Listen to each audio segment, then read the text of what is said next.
요한복음 14장 15절에서 20절 말씀 우리 한 목소리로 읽겠습니다.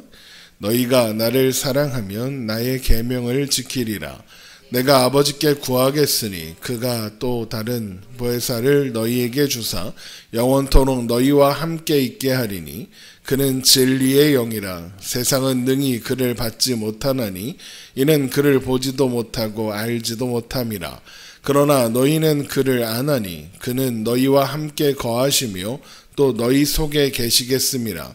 내가 너희를 고아와 같이 버려두지 아니하고 너희에게로 오리라. 조금 있으면 세상은 다시 나를 보지 못할 것이로되 너희는 나를 보리니 이는 내가 살아있고 너희도 살아있겠음이라. 그날에는 내가 아버지 안에 너희가 내 안에 내가 너희 안에 있는 것을 너희가 알리라. 아멘. 예수님은 제자들에게 아들이 아버지 안에 계시고 아버지께서 아들 안에 계신다는 이 사실을 믿는 자는 예수님이 하시는 일뿐만 아니라 더 큰 일도 할 것이다 라고 말씀하셨습니다. 이것은 제자들이 어떤 놀랍고 큰 대단한 권능을 받아서 초자연적이고 신비로운 기적을 행하게 된다는 의미가 아니라고 했습니다. 예수님께서 제자들에게 자신이 하신 일을 할 것이다 라고 말씀하신 것은 아버지와 아들의 온전한 연합에 함께하게 될 것을 나타내신 것이며 주님보다 더 큰 일도 할 것이다 라고 하신 것은 예수님이 행하신 일의 범위 곧 복음을 전하여 아버지와 아들의 온전한 연합으로 그분의 백성들을 불러들이신 그 일의 범위를 전 세계로 확장하게 되는 것을 가리켜 말씀하신 것이다 라고 했습니다. 그러나 제자들은 이런 일들을 하는 것은 그들에게 주어진 어떤 특별한 능력과 힘을 가지고 하는 일이 아닙니다. 너희가 내 이름으로 무엇이든지 구하면 내가 행하리니의 결과로 된다고 했습니다. 그러니까 예수 그리스도의 이름으로 주님께 구함으로써 하는 겁니다. 결국 이 모든 것은 우리의 능력으로 이루는 것이 아니라 주님께서 친히 그의 권능으로 이루시는 일이고 우리의 뜻을 이루는 것이 아니라 주님의 뜻을 이루는 것이다 라고 했죠. 이것이 예수님께서 말씀하신 제자들이 하게 된다는 일과 그 일을 할 수 있는 능력의 근원에 대한 설명입니다. 그리고 이 모든 것이 가능한 것은 예수님과 제자들이 사랑으로 연합할 것이기 때문에 그렇습니다. 예수님께서 제자들에게 보이신 사랑이 근거가 되어 제자들은 서로를 사랑하게 될 것이며 또한 그 사랑으로 주님을 사랑하게 될 겁니다. 하나님과 아들의 관계가 사랑과 순종으로 정의되는 것처럼 그 관계 안에 동참하게 될 그분의 자녀들이 하나님과 아들을 통해 맺는 이 관계 또한 사랑과 순종으로 정의되기 때문이죠. 그래서 요한복음 14장 15절에 너희가 나를 사랑하면 나의 계명을 지키리라 라고 말씀하시는 겁니다. 예수님께서 말씀하시는 나의 계명이 무엇입니까? 요한복음 13장 34절입니다. 새 계명을 너희에게 주노니 서로 사랑하라. 내가 너희를 사랑한 것 같이 너희도 서로 사랑하라입니다. 이것이 예수님께서 말씀하신 나의 계명의 내용이죠. 예수님을 사랑한다면, 그래서 예수님의 말씀에 순종하기로 한다면 서로 사랑하는 것 또한 당연한 결과다라는 거죠. 그리고 이것은 하나님 사랑과 이웃 사랑으로 요약할 수 있는 구약율법의 핵심이기도 합니다. 그리고 이런 하나님 사랑과 이웃 사랑이 근거가 되어서 예수님의 제자들은 예수님이 하신 일과 예수님께서 하신 일보다 더 큰 일도 할 수 있습니다.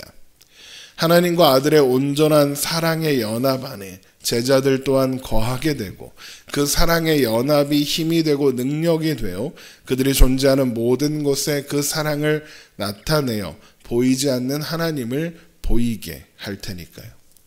그런데 이 모든 일을 가능하게 하는 힘은 그리고 그 모든 일을 가능하게 하는 힘이 되는 온전한 사랑의 연합을 가능하게 하고 또 영원까지 그것을 유지하게 하시는 분이 계시니 바로 성령님입니다. 성령님은 또 다른 보혜사시며 우리에게 오셔서 영원토록 함께 계시는 분입니다. 요한복음 14장 16절입니다. 내가 아버지께 구하겠으니 그가 또 다른 보혜사를 너희에게 주사 영원토록 너희와 함께 있게 하리니. 예수님께서 성령님을 가리켜 또 다른 보혜사라고 하신 것은 예수님도 보혜사시기 때문에 그렇습니다. 보혜사, 우리말로 보혜사는 보전할 보, 은혜해, 스승사를 써서 은혜를 보전하여 주시는 분, 그런 정도의 의미로 이해할 수 있습니다. 하지만 보혜사로 번역된 헬라어 파라클레토스라는 이 단어는 그것보다 더 심오한 풍성한 의미를 가지고 있습니다. 성경에 등장하는 파라클레토스는 범죄한 자가 하나님 앞에서 막막한 나머지 내 옆에서 나를 위해 변호해 달라고 부탁하는 존재입니다. 그러니까 쉽게 말하면 변호사와 같은 존재이죠. 그래서 요한일서 2장 1절에 나의 자녀들아 내가 이것을 너희에게 쓰면 너희로 죄를 범하지 않게 하려 함이라. 만일 누가 죄를 범하여도 아버지 앞에서 우리에게 대언자가 있으니 곧 의로우신 예수 그리스도시다 라고 할 때 여기 대언자, 이것이 파라클레토스 보혜사입니다. 하나님의 심판대 앞에서 우리는 정죄를 피할 방법이 없죠. 그런데 바로 그때에 예수님께서 우리 옆에 서셔서 우리를 위해 변호해 주시는 겁니다. 아닙니다. 이 사람은 정죄받을 수 없습니다. 내가 이 사람을 위하여 피 흘려 죽었습니다. 그러니 나를 믿고 의지하는 이 사람의 죄를 사해 주십시오라고 요구하실 수 있고, 내게서 긍휼과 은혜를 바라고 구하는 이 사람을 용서하셔야만 합니다라고 요구하시며, 내가 이 사람을 위하여 십자가에 죽었으므로 이 사람을 정죄할 수 있는 것은 아무도 없다고 우리를 위하여 변호해 주시는 겁니다. 그렇다면 예수님께서 아버지께 구하여 보내실 또 다른 보혜사가 어떤 일을 할지 알 수 있죠. 똑같은 일을 하시는 겁니다. 성령님은 오셔서 우리에게 내가 압니다. 내가 증인입니다. 예수님께서 이 사람을 위하여 죽으셨습니다.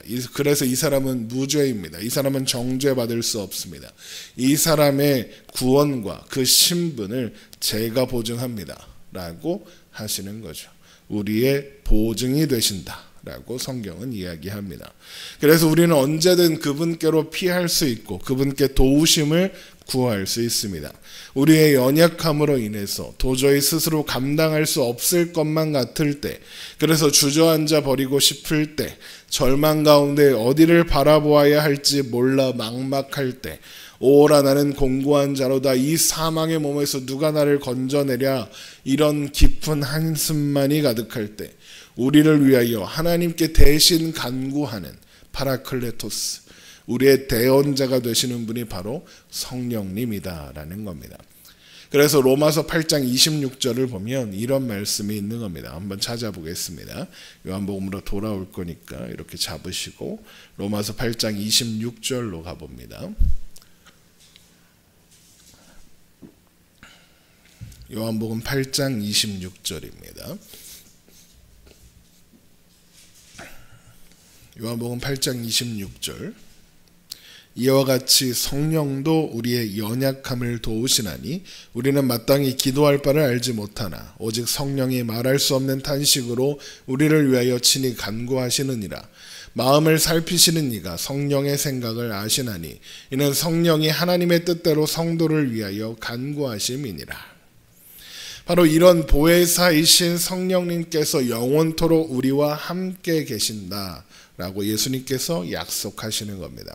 성령님은 우리 안에 영원토록 함께 계시면서 우리로 하여금 연약하고 무능한 데서 벗어나 예수님을 사랑하고 순종하게 하실 것이며, 예수님의 뜻을 따라 예수님의 이름으로 구하는 모든 것들을 우리로 행하게 하시고 이루게 하실 겁니다. 그렇기 때문에 우리는 두려워하거나 불안해하지 않을 수 있는 거죠. 영원히 우리 안에 계시는 성령님께서 우리의 연약함을 아시고 하나님의 뜻대로 우리를 위하여 간구하고 계시니까요. 또한 성령님은 진리의 영이십니다.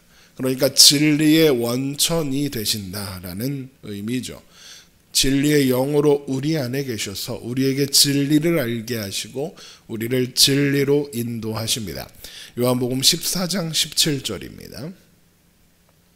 요한복음 14장 17절 그는 진리의 영이라 세상은 능히 그를 받지 못하나니 이는 그를 보지도 못하고 알지도 못함이라 그러나 너희는 그를 아나니 그는 너희와 함께 거하시며 또 너희 속에 계시겠습니다. 여러분 진리가 뭡니까?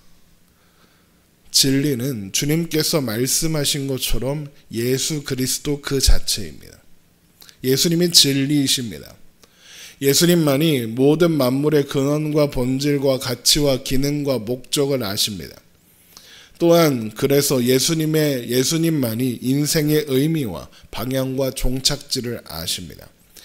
예수님만이 하나님에 대한 완전한 지식을 가지고 계시며 인간에 대한 완벽한 이해를 가지고 계십니다.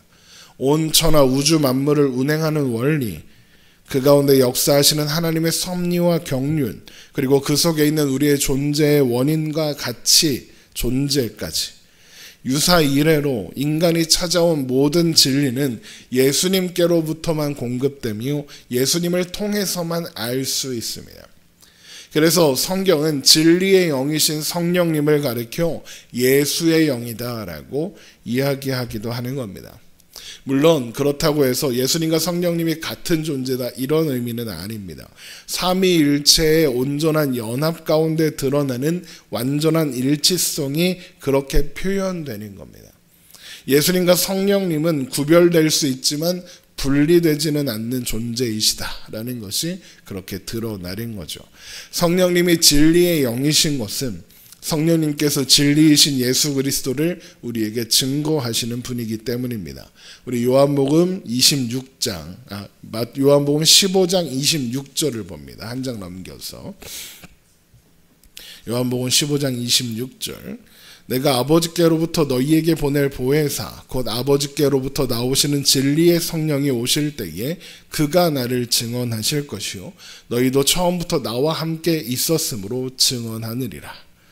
또한 그래서 그는 진리의 영이라 세상은 능히 그를 받지 못하나니 이는 그를 보지도 못하고 알지 못함이라 라고 하시는 겁니다. 세상은 예수님을 보지도 알지도 못함으로 예수님을 받아들이지 않는다는 것이 드러났기 때문에 그렇습니다. 그러나 제자들은, 그러니까 우리들은 성령님을 압니다. 그분께서 우리 안에 거하사 우리로 진리를 알게 하시고 진리 가운데로 거하게 하셨기 때문이죠. 그래서 요한복음 1장에서 우리 1장 10절을 한번 보겠습니다. 요한복음 1장 10절 요한복음 1장 10절입니다. 그가 세상에 계셨으며 세상은 그로 말미암아 지은 바 되었으되 세상이 그를 알지 못하였고 자기 땅에 오매 자기 백성이 영접하지 아니하였으나 이게 성령님을 알지 못하는 세상에 대한 평가죠. 그런데 12절 영접하는 자 곧 그 이름을 믿는 자들에게는 하나님의 자녀가 되는 권세를 주셨으니 이는 혈통으로나 육정으로나 사람의 뜻으로 나지 아니하고 오직 하나님께로부터 난 자들이니라 라고 합니다. 그렇기 때문에 예수님은 제자들을 떠나실 것이지만 떠나시는 것이 아니라 다시 오셔서 그들과 함께 하시는 겁니다. 예수님의 부재는 아주 잠시일 거다라는 거죠. 그래서 요한복음 14장 18절 오늘 본문으로 돌아오셔서 내가 너희를 고아와 같이 버려두지 아니하고 너희에게로 오리라 라고 말씀하시는 겁니다. 어떻게 다시 오겠다라고 하시는 거겠습니까? 재림을 가리킨다라고 생각하는 성경학자들도 있습니다. 물론 재림하시는 것 또한 옳습니다. 그러나 만약 재림하실 것을 가리켜 말씀하신 것이라면 고아와 같이 버려두지 않기 위해서는 재림은 아주 짧은 기간 안에 이루어져야 하는 일일 겁니다. 물론 예수님께는 천년이 하루 같고 하루가 천년 같은 그런 분이시지만 주님은 반드시 오실 것입니다. 하지만 그때까지 세상을 살아갈 제자들의 입장에서 천년은 그냥 천년이거든요. 그럼 고아같이 내버려 두지 않고 너희와 함께 너희에게 오겠다라고 하신 게 무슨 의미냐? 언제 다시 오시겠다는 말씀이냐? 진리의 영이신 성령님이 오심으로써 다시 오시겠다라는 의미입니다. 성령님이 함께 하심으로 예수님 또한 우리와 함께 계시는 겁니다. 그리고 최종적으로 예수님께서 다시 오시는 그날까지, 그리고 이후로 영원히 함께 우리와 함께 계실 겁니다. 이것이 가능한 것은 예수님과 성령님이 하나이시기 때문이죠. 성령님으로 말미암아 하나님과 예수님 또한 우리 안에 계시고 우리와 함께 하실 수 있게 되는 겁니다. 그래서 요한복음 14장 19절에 조금 있으면 세상은 다시 나를 보지 못할 것이래 너희는 나를 보리니 이는 내가 살아있고 너희도 살아있겠습니다. 그날에는 내가 아버지 안에 너희가 내 안에 내가 너희 안에 있는 것을 너희가 알리라 라고 말씀하시는 겁니다. 이 말씀 안에 우리를 향한 구원과 그리고 그 구원받은 자녀들이 어떻게 이 세상을 살아가는지에 대한 모든 말씀이 들어있습니다. 이는 내가 살아있고 너희도 살아있겠음이라 하십니다. 우리에게 주어진 영생이 그렇게 표현되는 거죠. 그리고 그날에는 내가 아버지 안에 너희가 내 안에 내가 너희 안에 있는 것을 너희가 알리라 하십니다. 성령님을 통하여 우리는 살아계신 예수님과 하나님의 임재를 경험하고 우리 안에 계시는 하나님과 예수님을 인식하고 그것을 알 수 있다는 겁니다. 또한 우리는 그 안에서 살아 있습니다. 이것은 성령님을 통하여 하나님과 예수님과 믿는 자, 신자가 서로의 안에 있게 될 때 온전한 생명의 교제를 나누게 된다. 영생 가운데 교제하게 된다. 이런 의미입니다. 우리는 성령님을 통하여 삼위 하나님 안에서 영생을 누리며 하나님 나라를 누리며 살게 되는 겁니다. 그래서 우리는 우리의 신앙 여정 가운데 혼자 내버려져 있거나 혼자 감당해야 하는 시간은 없습니다. 성령님께서 함께 하시기 때문입니다. 성령님을 통하여 성부 성자 하나님 또한 함께 하시기 때문입니다. 삼위일체 하나님이 우리 인생 모두를 그리고 영원까지 우리와 함께 하실 것이기 때문입니다. 그렇기 때문에 우리는 연약하고 미련할 것이나 실패하지 않을 겁니다. 우리의 연약함을 친히 도우시는 성령님께서 우리와 함께 하실 것이기 때문입니다. 성령님이 우리의 보증이 되사 우리를 영원까지 지키실 겁니다. 성령님께서 우리를 생명 안에 붙잡아 두실 겁니다. 우리 안에 우리를 영원히 붙잡고 계실 성령님이 계신다는 사실을 여러분 기억하시고 오늘도 안심하시고 평안 가운데 살아가는 우리가 되기를 주님의 이름으로 축원합니다. 기도하겠습니다.